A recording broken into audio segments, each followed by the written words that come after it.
Baik, terima kasih pemirsa masih bersama kami dalam Damai Indonesiaku yang dipersembahkan oleh Sarung Wadimor, tentu sarung kita. Nah pemirsa, membela diri memang suatu kewajiban, namun ada batasan-batasan atau rambu-rambu yang perlu diperhatikan. Apalagi kita sebagai umat muslim, jangan sampai gara-gara kita membela diri, namun akhirnya terlalu berlebihan, akhirnya penzoliman yang kita lakukan. Auzubillah summa na'udzubillah. Nah pemirsa, kami persilahkan kepada para jamaah untuk mengajukan pertanyaan berkaitan dengan tema kita, membela diri suatu kewajiban. Ada Bapak Prana, boleh Bapak Prana boleh berdiri? Dan nanti akan dijawab terlebih dahulu oleh guru kita Ustadz Fatih Rishad. Silakan. Assalamualaikum Ustadz, nama saya Prana. Fenomena sekarang adalah tentang media sosial Ustadz. Kadang kita dituduh segala sesuatu yang tidak kita lakukan melalui media sosial, di mana info itu cepat menyebar. Nah ini berarti pembunuhan karakter kita Ustadz. Bagaimana cara kita mensikapi fitnah melalui media sosial ini yang terbaik. Makasih. Baik, terima kasih Pak Prana. Bagaimana ketika kita mendapatkan tuduhan begitu fitnah di media sosial, bagaimana cara kita membela diri Ustadz Fatih Rishad? Silakan. Kalau membunuh itu targetnya adalah nyawa jelas. Tapi kalau fitnah bisa lebih dari 7 nyawa akan melayang. Sehingga Rasulullah SAW bersabda, al-fitnatu asyaddu minal qatl. Fitnah itu lebih kejam daripada pembunuhan. Bunuh, jak, tewas, kelar urusan. Entah dihakimi masa, masuk bui, atau ada win-win solution. Tapi kalau kita fitnah 7 turunan akan tempur terus-terusan tanpa henti saudara. Oleh sebab itu, apa yang akan kita lakukan ketika kondisi kita difitnah, kita tidak melakukan sesuatu yang seharusnya tidak seperti itu. Maka di dalam agama kita diajarkan oleh Allah, wa iza ja'akum fasiqun binaba'in fatabayyanu. Apabila datang seorang provokator, tukang kompor, tahu tukang kompor? Apa? Makanya jadi cewek jangan cewek statue. Tahu cewek statue? Apa Naila? Nah betul, setelan curut. Curut monyong enggak? Tuh yang monyong, yang suka gibah, yang suka namimah, ngadu domba, termasuk provokasi. Datang seorang provokator yang bikin riuh ini urusan, jangan ditelan mentah-mentah. Fatabayyanu, maka tabayyun, klarifikasi. Oh Pak Ustadz, udah saya lakukan face to face. Saya cari mana orang yang memfitnah saya, sudah. Di medsos saya sudah kerahkan yang saya bisa. Tapi terlanjur bola panas ini menggulir di masyarakat. What can we do for that? Do you understand what the meaning of that? Oh boy, artinya dilarang merokok. Apa yang bisa kita lakukan? Maka selebihnya, fa iza azamta fatawakkal 'ala Allah. Tawakal. Ayahanda, jangan lupa. Ada satu syair indah Ustadz Sofyan, Tuan Guru. Iza aradallahu nashra fadilatin tuwiyat atahala halisan hasudin laulas di'alun nari fima jawarat maka na yu'rafu tibu arafil audi. Ketika Allah ingin membuka tabir rahmat dan berkah derajat akan diangkat seorang hamba yang masih tertutup. Allah ingin mengangkat derajat seorang muslim, atahala halisan hasud. Pasti setan akan menghembuskan angin kedengkian kepada circle kita, orang terdekat kita, keluarga kita, fitnah kita, bukan keluarga, ya ipar kita, bukan ipar, tetangga, bukan tetangga, semua yang kenal kita akan fitnah kita. Apa kata Tuan Syair? Biarin aja. Seandainya tidak ada api yang membakar kayu gaharu, ayahanda tahu kayu gaharu enggak? Nah, kalau yang biasa sorokolal di marhabanan, asyraqal kaunu batihajan, itu kan pada bawa buhur tuh yang wangi, itu namanya kayu gaharu. Tidak akan wangi kayu gaharu tanpa proses dibakar. Maka seorang muslim akan wangi di langit, wangi di bumi, maka law of nature likulli dzi ni'matin mahsud. Bagi orang yang memiliki kenikmatan pasti akan didengki. Sabar, tabayun sudah, klarifikasi sudah, pasrah. Ingat, setiap perbuatan akan berbanding lurus dengan akibatnya. Dia baik akan kembali kepada dia. Dia buruk itu pun makanan dia. Gitu ayahanda. Baik, terima kasih Ustaz Fatih Rizad. Artinya bisa kita tangkap bahwasanya sikap klimaks kita ketika kita mendapatkan tuduhan, apalagi sekarang marak sekali media sosial, yang terpenting adalah bagaimana kita serahkan kepada Allah Subhanahu wa taala dan insya Allah kita akan mendapatkan derajat yang lebih baik di sisi Allah Subhanahu wa taala. Baik, demikian Pak Prana mungkin bisa menerima jawabannya dan kami persilakan ada Ibu Fatona. Fatona atau Patona nih Bu? Memang pakai P ya Bu ya? Oh baik, silakan Ibu. Boleh berdiri berkaitan dengan tema kita, silakan nanti akan dijawab oleh Ustadz Kasif. Bismillahirrahmanirrahim. Assalamualaikum warahmatullahi wabarakatuh. Waalaikumsalam warahmatullahi wabarakatuh. Izin tanya Ustadz.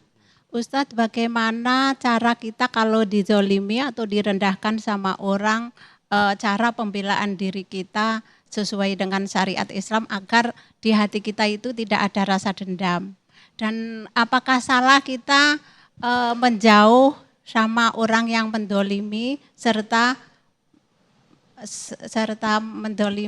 merendahkan kita itu. Tapi kita udah memaafkan. Baik. Hanya menjauh. Sekian pertanyaan dari saya Ustadz. Wassalamualaikum warahmatullahi wabarakatuh. Waalaikumsalam warahmatullahi wabarakatuh. Silakan duduk kembali Bu Patona. Bagaimana ya Ustadz Kasif Her ketika mendapatkan tuduhan, fitnah dan lain sebagainya. Mungkin salah satu sikap dari membela diri yang dilakukan Ibu Fatona yaitu menjauh tadi salah satunya ya. Nah mungkin bisa lebih dijelaskan lagi bagaimana sikap kita sebagai umat muslim. Adakah rambu-rambu atau batasan-batasan yang bisa kita lakukan? Ustadz Kasif silakan. Ibu yang dimuliakan Allah. Ya Allah menciptakan kita ya punya telinga, punya mulut. Ya manusia semua punya telinga, punya mulut. Mereka bebas bisa bicara, bisa ngomong, fitnah, gibah, ya jatuhin kita, membuli itu satu hal yang bisa dilakukan oleh siapapun. Tapi ingat kita punya telinga yang bisa menutup dari omongan jelek orang tentang diri kita. Ya kalau saya lebih memilih tutup telinga kita dari omongan negatif tentang diri kita, keluarga kita, siapapun orang. Menantu kita ya tutup kuping kita. Dia punya mulut karena kita nggak bisa nyetop mulut orang, betul nggak? Apalagi di media sosial. Bisa nggak kita blokir akun IG-nya, akun TikTok-nya, nggak bisa. Dia bebas bisa ngomong apa aja. Tapi nanti ingat ya ada pengadilan yang paling adil. Kita punya hakim yang paling adil namanya Allah. Ahkamul hakimin, hakim di dunia bisa dibayar. Jaksa di dunia bisa disogok. Ya, tapi hakim Allah namanya Allah nggak bisa disogok. Mau pengacaranya paling hebat apapun, dia kalau nanti menzalimi kita dia akan dihukum seberat-beratnya pada hari kiamat. Nah, kemudian kalau kita punya teman toksik semacam ini yang tukang fitnah, ya teman itu teman racun namanya. Yang namanya racun jangan dideketin. Boleh kita menjauhi. Dengan cara apa? Ibu doakan mudah-mudahan berubah, dapat hidayah, dapat taufik.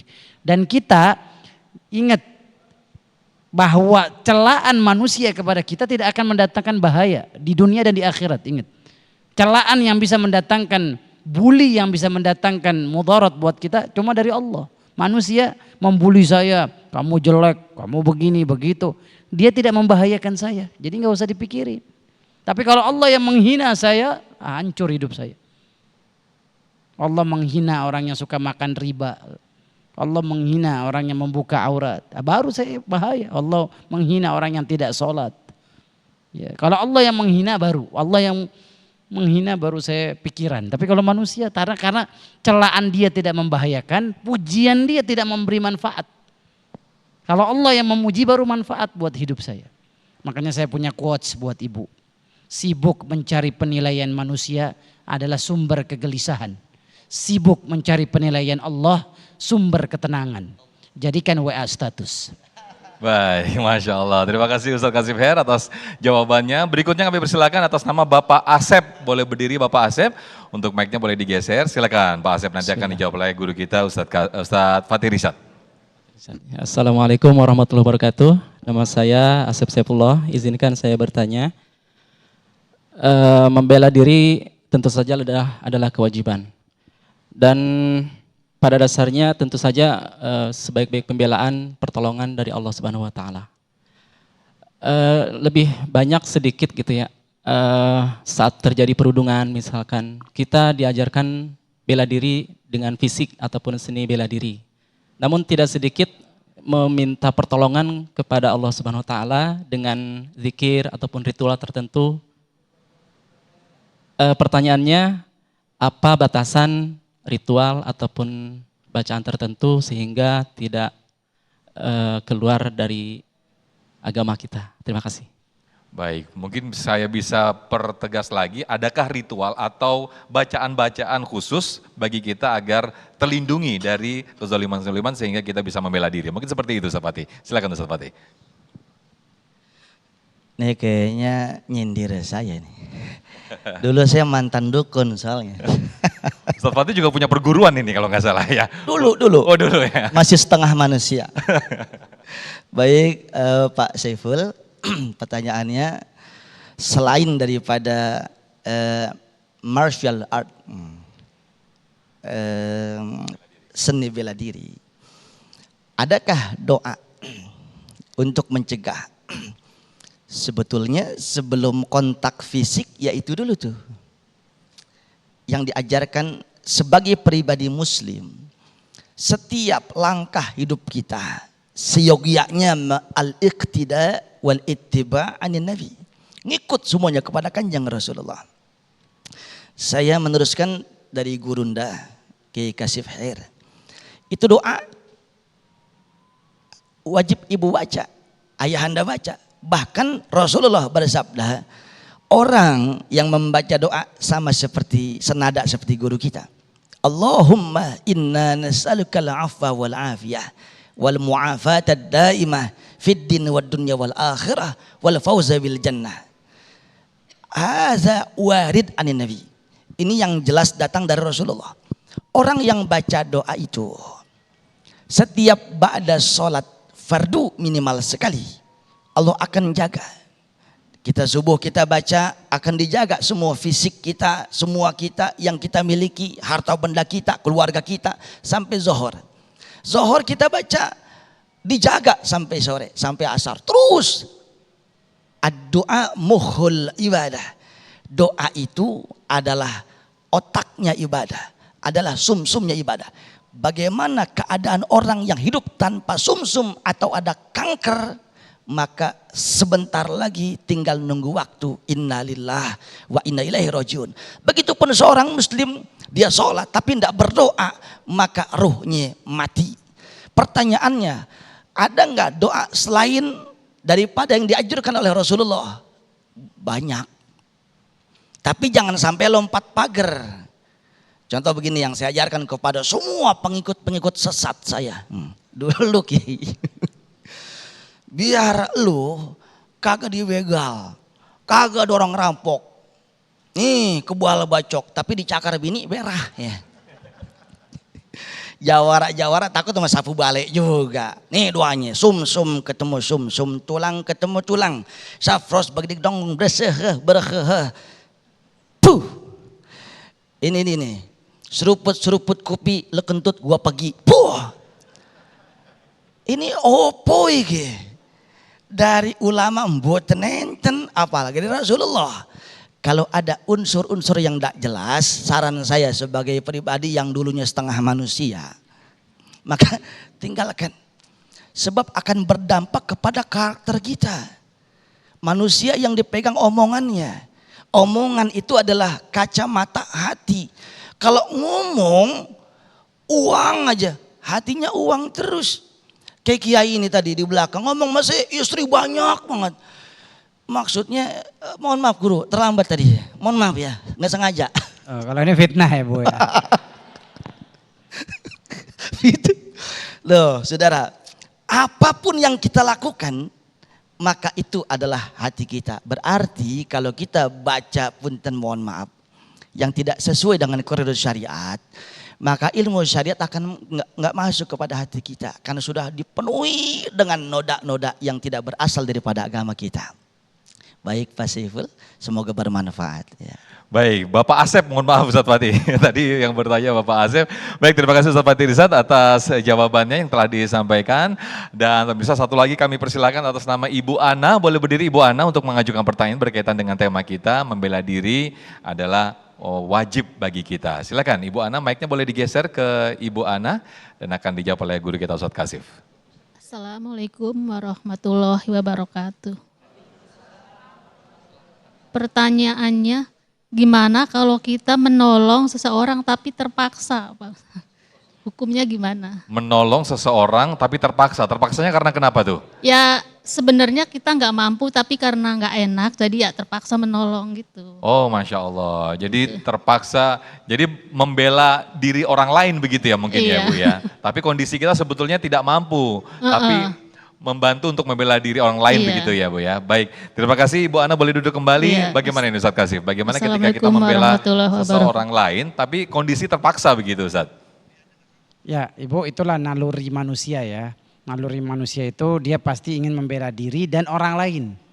Ya, yang Ibu lakukan itu Masya Allah fitrah yang baik, yang bagus. Ketika kita melihat orang mungkin dibegal, ya pasti ada perasaan kita ingin bantu. Berapa kali kita sering lihat video saya yakin ya, begal itu ditangkap, kemudian diserahkan ke polisi oleh masyarakat sekitar. Ini adalah bentuk ya dari kepedulian. Berarti Ibu Masya Allah punya jiwa sosial yang tinggi sekali ketika melihat orang terzolimi, orang dianiaya, Ibu ikut membantu. Masya Allah, kata Rasulullah SAW, unsur akhaka zalim wa mazlum. Tolonglah saudara kamu yang menzolimi dan dizolimi. Para sahabat bertanya kepada Rasulullah, ya Rasulullah kalau orang yang dizolimi kita tahu cara nolongnya. Ya mungkin dia nggak punya uang, kasih uang, dia butuh berobat kita kasih obat. Tapi kalau yang menzolimi gimana cara nolongin dia? Dia kan orang jahat, dia orang kriminal. Apa kata Rasulullah SAW? Berhentikan dia dari kezoliman. Buat dia tidak kembali mengulangi kezoliman lagi. Seperti apa, dilaporin polisi, masukin penjara supaya ada pelajaran buat diri dia sebagai orang yang menzolimi. Jadi jangan bilang, wah orang yang menipu, membohongi. Sekarang lagi rame nih, travel umroh yang menipu uang jamaah sampai 60 miliar.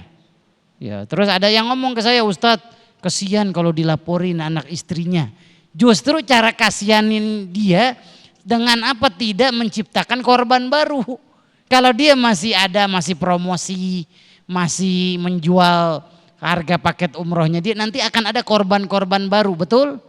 Makanya hebatnya Nabi kita Muhammad, berhentikan orang yang berbuat zolim, jangan didiemi. Dan Ibu luar biasa. Baik. Kayaknya jago silat ya Bu.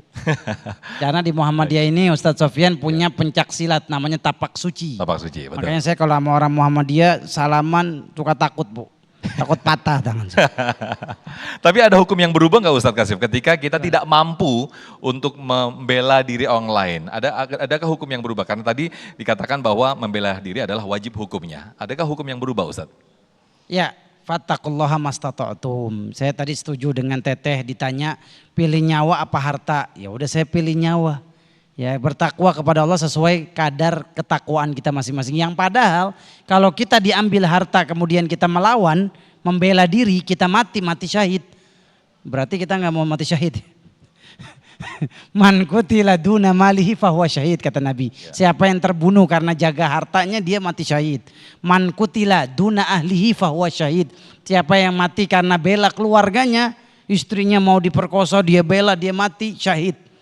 Ya dan luar biasa. Jadi sesuai kadar ketakwaan kita masing-masing insyaallah. Baik, terima kasih Ustaz Kasif atas jawabannya dan pemirsa jangan kemana-mana, tetap bersama kami dalam Damai Indonesiaku.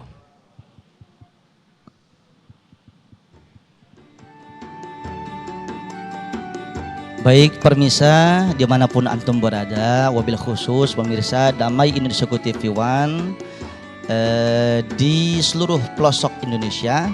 Segmen selanjutnya antum semua bisa bertanya via video call dan sebagainya. Insya Allah kami akan menjawab dengan sebaik-baiknya. Mudah-mudahan bermanfaat. Silahkan. Terima kasih.